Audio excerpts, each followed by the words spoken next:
Hello guys, welcome back in English यान। आज का हमारा वीडियो टॉपिक है WH फैमिली। WH फैमिली में कई सारे वर्ड्स होते हैं, कई सारे शब्द होते हैं जिन्हें आप प्रश्नवाचक वाक्यों में यानी कि इंटरोगेटिव सेंटेंसेस में यूज करते हैं। आपने देखा होगा कि प्रश्नवाचक वाक्यों में यानी कि इंटरोगेटिव सेंटेंसेस में कब, कहाँ, कैसे, किसके साथ, इस तरह के शब्दों के समूह आते हैं, कॉम्बिनेशंस आते हैं। तो वहाँ पर हम WH फैमिली को यूज करते हैं, जैसे कि what, where, whose, with whom, इस तरह के। अब देखिए WH फैमिली ऐसा क्यों कहा गया है? क्योंकि इन वर्ड्स में W और H का यूज होता है। तो देखिए दो तरीकों से WH फैमिली वर्ड्स को यूज किया जाता है। तो देखिए इनमें से पहला तरीका है एज एन इंटरोगेटिव्स और दूसरा तरीका है एज अ कंजंक्शंस। इंटरोगेटिव्स यानी कि प्रश्नवाचक वाक्यों में, जैसे कि हम अक्सर देखते हैं, और दूसरे तरीके से यानी कि एज अ कंजंक्शंस किस तरह से यूज होते हैं, इसे आप कंजंक्शंस चैप्टर में ही पढ़ सकते हो। वहां पर आपको समझ में आएगा कि WH family words as a conjunctions किस तरह से यूज किए जा सकते हैं। तो यहाँ पर फिलहाल हम WH फैमिली वर्ड्स को जानेंगे, इनके कॉम्बिनेशंस को जानेंगे। वर्ड्स कॉम्बिनेशंस के बारे में हमको यहाँ पर पता लगेगा। तो इंग्लिश लैंग्वेज में ये काफ़ी इम्पॉर्टेंट कॉन्सेप्ट है। तो इस वीडियो को एंड तक ज़रूर देखिएगा, इनकी प्रैक्टिस कीजिएगा और इनको आपको अच्छे से याद कर लेना है, ताकि इंग्लिश लैंग्वेज सीखते वक्त जब आपके सामने सेंटेंसेस आएंगे तो आपको झट से यहाँ पर याद आएगा कि हाँ, ये तो मैंने WH फैमिली वर्ड्स में पढ़ा था, और आपको उस वक्त वहाँ पर पता होगा कि हाँ, इस वर्ड को यहाँ पर इस तरह से यूज़ करना है। आइए अब इसी WH फैमिली वर्ड्स के एग्जाम्पल्स लेते हैं। हमारे WH फैमिली का पहला वर्ड है व्हाट। व्हाट का मतलब होता है क्या। व्हाट का मतलब क्या होता है ये हम सभी जानते हैं। जैसे जब कभी भी हम किसी को पूछते हैं कि आपका नाम क्या है, तो हम कहते हैं इंग्लिश में व्हाट इज़ योर नेम। तो व्हाट का मतलब होता है क्या, व्हाट इज़ योर नेम। तो क्या के लिए हम क्या लगाते हैं, व्हाट। अब देखिए क्या के साथ साथ यहाँ पर जो लिखा है, तो जो के लिए भी हम व्हाट का यूज करते हैं, पर कब करते हैं? तो जो को हम एज अ कंजंक्शन यूज करते हैं। किसके लिए? व्हाट के लिए। तो व्हाट का मीनिंग क्या भी होता है और जो भी होता है। क्या एज एन इंटरोगेटिव यूज करते हैं और जो एज अ कंजंक्शन यूज करते हैं। अब जो को एज अ कंजंक्शन कैसे यूज करते हैं, इसे हम कंजंक्शन में ही समझ सकते हैं। अब नेक्स्ट है हु। हु का मतलब होता है कौन। अब देखिए हु का मतलब कौन होता है, साथ ही साथ हु का मतलब जो भी होता है, ये हमको कंजंक्शन में समझेगा। नेक्स्ट वर्ड है विच। विच का मतलब होता है कौन सा, या फिर विच का मतलब जो भी होता है, ये भी हमको कंजंक्शन चैप्टर में समझेगा। अब देखिए हु के आगे ब्रैकेट में एल लिखा हुआ है, और विच के आगे हम देख सकते हैं यहाँ पर एन एल लिखा हुआ है। हु के सामने एल लिखा हुआ है और विच के आगे एन एल लिखा हुआ है। आइए समझते हैं इनका मतलब क्या है।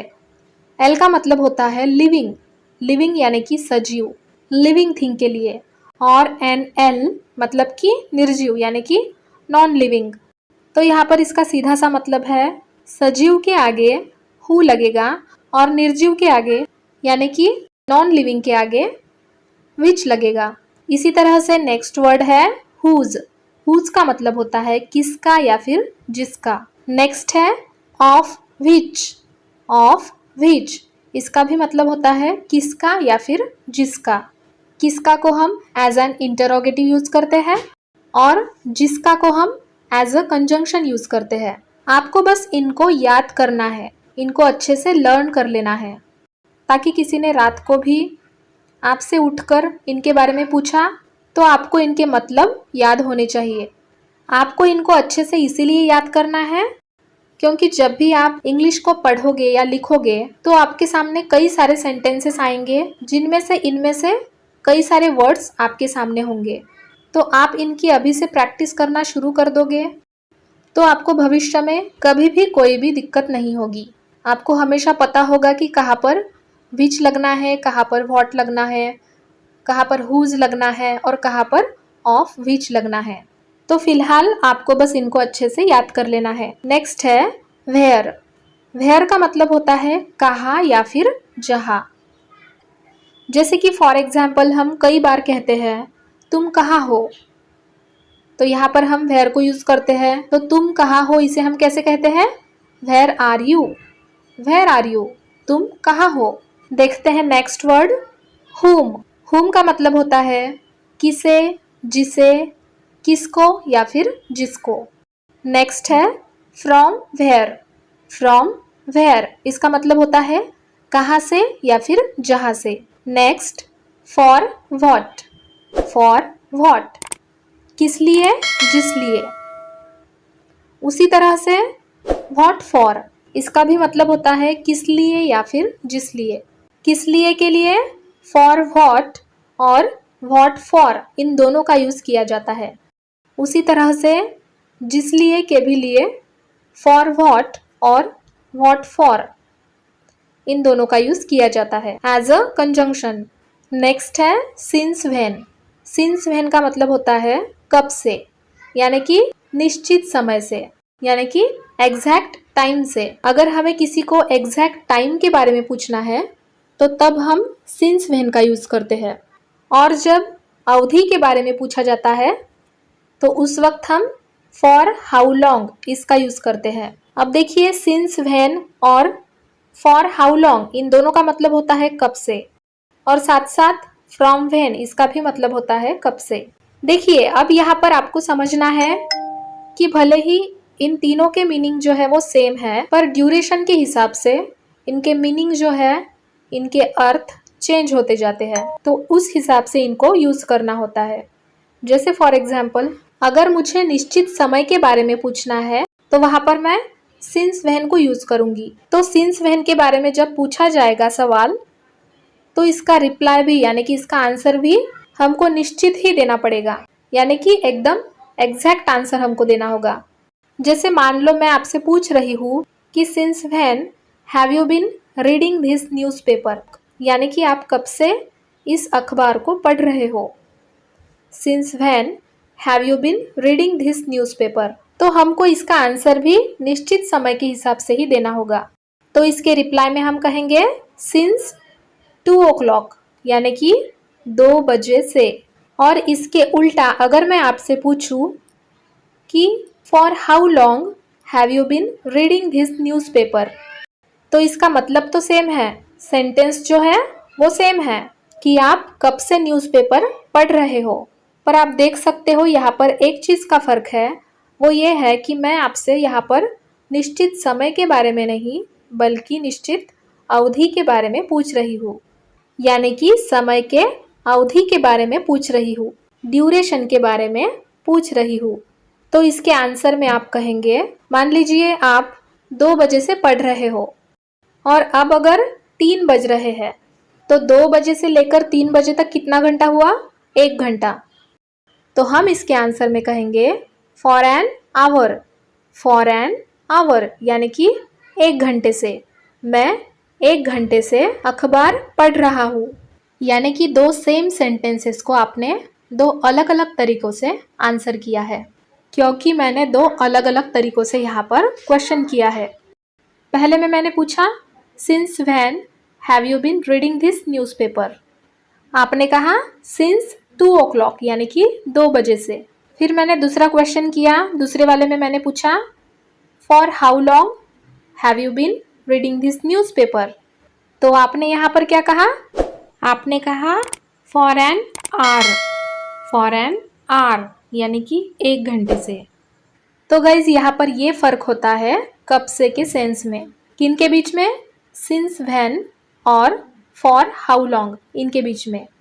सो इस तरह से यहाँ पर since when, for how long इनका यूज़ होता है। ये काफ़ी इम्पॉर्टेंट, काफ़ी महत्वपूर्ण कॉन्सेप्ट है गाइज। काफ़ी बार अलग अलग कॉम्पिटिशन्स में भी इससे रिलेटेड क्वेश्चंस पूछे जाते हैं, तो इनको जानना हर किसी के लिए बहुत ज़रूरी है। चलिए अब वीडियो में आगे बढ़ते हैं। अगला है विथ whom। विथ whom इसका मतलब होता है किसके साथ या फिर जिसके साथ। Next for whom। For whom, किसके लिए या फिर जिसके लिए। उसी तरह विदाउट whom, नेक्स्ट है विदाउट whom, इसका मतलब होता है किसके बिना या फिर जिसके बिना। अबाउट whom, किसके बारे में या फिर जिसके बारे में।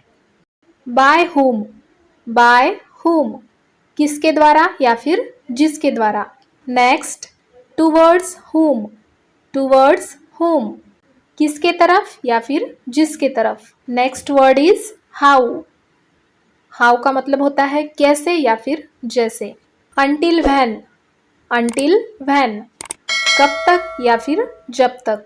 मान लीजिए हमको कहना है आप कब तक जा रहे हो, तो हम कहेंगे यहाँ पर अंटिल व्हेन का यूज करके until when are you going या फिर until when you are going. तुम कब तक जा रहे हो या फिर आप कब तक जा रहे हो। तो इस तरह से यहाँ पर अंटिल व्हेन को सेंटेंस में यूज किया जाता है। नेक्स्ट है हाउ मेनी, इसका मतलब होता है कितने या फिर जितने। हाउ मेनी का मतलब होता है कितने या फिर जितने। अब देखिए यहाँ पर हाउ मेनी और हाउ मच, इन दोनों के बीच का डिफरेंस आपको पता होना चाहिए। हाउ मच का मतलब होता है कितना और हाउ मेनी का मतलब होता है कितने या फिर जितने। तो हाउ मेनी को हम काउंटेबल के साथ यूज करते हैं। काउंटेबल मतलब गणनीय, मतलब कि जिसको गिना जा सके, उनके साथ हम हाउ मेनी को यूज करते हैं। जैसे कि कितने पेन, कितने बुक्स, कितनी तस्वीरें, कितने टेबल, कितनी कुर्सियाँ, इन सबको हम उंगलियों पर गिन सकते हैं। तो ये हो गए काउंटेबल नाउन्स। तो इनके साथ हम हाउ मेनी को यूज़ करते हैं।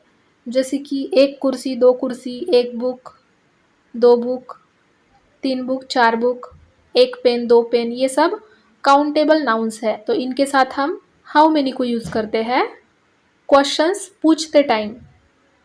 जैसे कि हमें पूछना है वहाँ पर कितने बुक्स है, तो हम कहेंगे how many books are there, how many books are there. अब देखिए हाउ मच का मतलब होता है कितना या फिर जितना। अब हाउ मच को हम अनकाउंटेबल नाउन के साथ यूज़ करते हैं, यानी कि अगणनीय, जिसको हम उंगलियों पर गिन नहीं सकते। तो अनकाउंटेबल में क्या क्या आएंगे, जैसे कि पानी, घी, तेल यानी कि ऑयल। इस तरह से लिक्विड में जितने भी नाउन हैं उनको हम अनकाउंटेबल नाउन्स में गिनेंगे, क्योंकि हम पानी को गिन नहीं सकते उंगलियों पर। जैसे कि एक पानी, दो पानी, एक तेल, दो तेल, एक घी, दो घी, ऐसे हम इनको गिन नहीं सकते।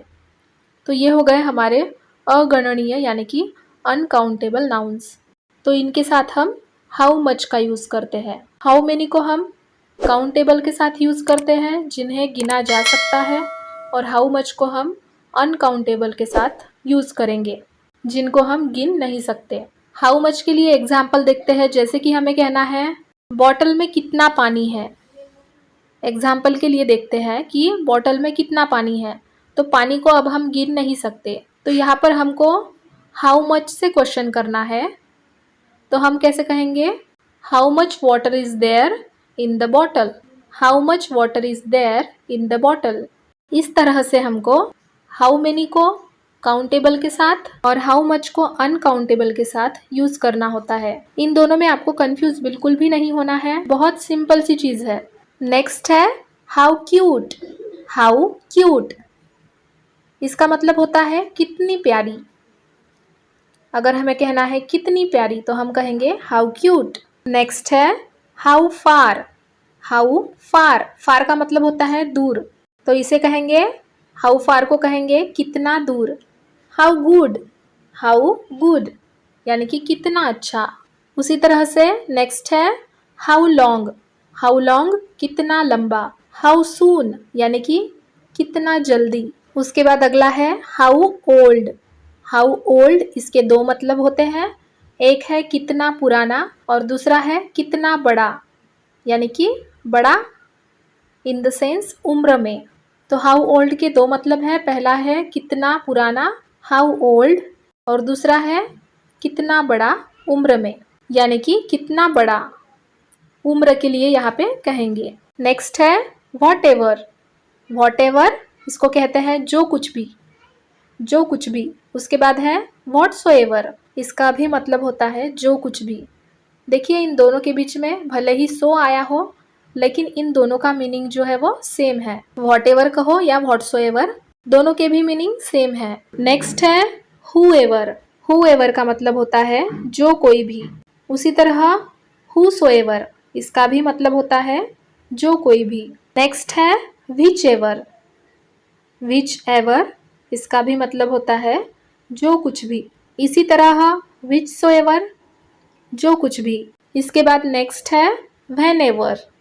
व्हेन एवर, इसका मतलब होता है जब कभी। फिर आता है हाउ एवर। हाउ एवर, इसका मतलब है जैसे भी या फिर भी। हाउ एवर, जैसे भी या फिर भी। देखिए हाउ एवर ये एक बहुत ही इंपॉर्टेंट वर्ड है और साथ में ये कंजंक्शन भी है। नेक्स्ट है whomever, यानी कि जिसे भी। फिर है whomsoever। whomsoever, इसका भी मीनिंग होता है जिसे भी। फिर है what else। what else, यानी कि और क्या। जैसे कि कहना है तुम्हें और क्या चाहिए, तो हम कहेंगे what else do you want। what else do you want, यानी कि तुम्हें और क्या चाहिए। Next why so। why so, ऐसा क्यों। फिर है whereas। whereas, इसका मीनिंग होता है जबकि। जबकि यानी कि whereas। Next at what time। at what time, यानी कि किस समय। किस समय को कहेंगे at what time। नेक्स्ट है how come। how come, इसका मीनिंग है कैसे या फिर किस तरह। किस तरह, कैसे, इसे कहेंगे how come। नेक्स्ट है whence। whence का मतलब होता है कहाँ से या फिर जहाँ से। नेक्स्ट है what type of। what type of, यानी कि किस तरह का। जैसे हमें कहना है ये किस तरह का इंसान है या फिर ये किस तरह का बंदा है, तो हम कहेंगे what type of person is this। what type of person is this, ये किस तरह का बंदा है, ये किस तरह का आदमी है। उसी तरह what sort of। what sort of, इसे भी कहते हैं किस तरह का। what type of या फिर what sort of, इन दोनों की मीनिंग सेम है, किस तरह का। साथ ही में which type। which type, इसका भी मतलब होता है किस तरह का। जैसे कि हमें कहना है जब कभी हम दुकान में जाते हैं तो दुकानदार हमसे पूछता है कि आपको किस तरह की साड़ी चाहिए, तो वो हमसे इंग्लिश में पूछ सकता है कि which type of sari do you want, यानी कि आपको किस तरह की साड़ी चाहिए। तो इस सेंस से यहाँ पर विच टाइप का यूज़ किया जाता है। नेक्स्ट है व्हाट देन। व्हाट देन, इसका मतलब होता है तो क्या। व्हाट देन, तो क्या। अब देखिए नेक्स्ट है इन व्हाट वे या फिर at what way. In what way या फिर एट व्हाट वे, इन दोनों की मीनिंग सेम होते हैं। इसका मतलब होता है किस तरह से। किस तरह से के लिए हम इन व्हाट वे या एट व्हाट वे, इन दोनों का यूज़ कर सकते हैं। नेक्स्ट है इन विच। इन विच, इसका मतलब होता है किस में या फिर जिसमें। जैसे कि हमें कहना है in which class do you study, यानी कि आप किस में पढ़ते हो, यानी कि इसका मतलब होता है कि कौन सी क्लास में। तो हम पूछते हैं generally in which class do you study. इस तरह से किस में के लिए इन विच का यूज़ करते हैं। इस तरह से इन विच का उपयोग होता है। तो फ्रेंड्स इस तरह से यहाँ पर हमने WH फैमिली वर्ड्स के बारे में जाना और समझा। आपको इनकी लगातार प्रैक्टिस करते रहनी है और इनको अच्छे से लर्न कर लेना है, रट लेना है इनको पूरी तरह से, क्योंकि इंग्लिश लैंग्वेज में ये काफ़ी महत्वपूर्ण टॉपिक है। सो आई होप गाइज आपको आज की ये वीडियो पसंद आई हो, समझ आई हो। अगर इस चैनल पर नए आए हो तो ज़रूर ऐसे ही इजी इंग्लिश लर्निंग वीडियोस को पाने के लिए हमारे इस चैनल को सब्सक्राइब ज़रूर कर ले। साथ ही साथ चैनल को लाइक शेयर ज़रूर करें। आपके कुछ डाउट्स एंड क्वेरीज होंगे तो मुझे कमेंट बॉक्स में लिख कर भेजें। फ़िलहाल इस वीडियो में यही रुकते हैं, फिर मैं मिलूँगी आपसे नेक्स्ट वीडियो में एक नया टॉपिक आप सब लोगों के लिए लेकर। तब तक keep learning, happy learning, stay connected, bye bye and take care.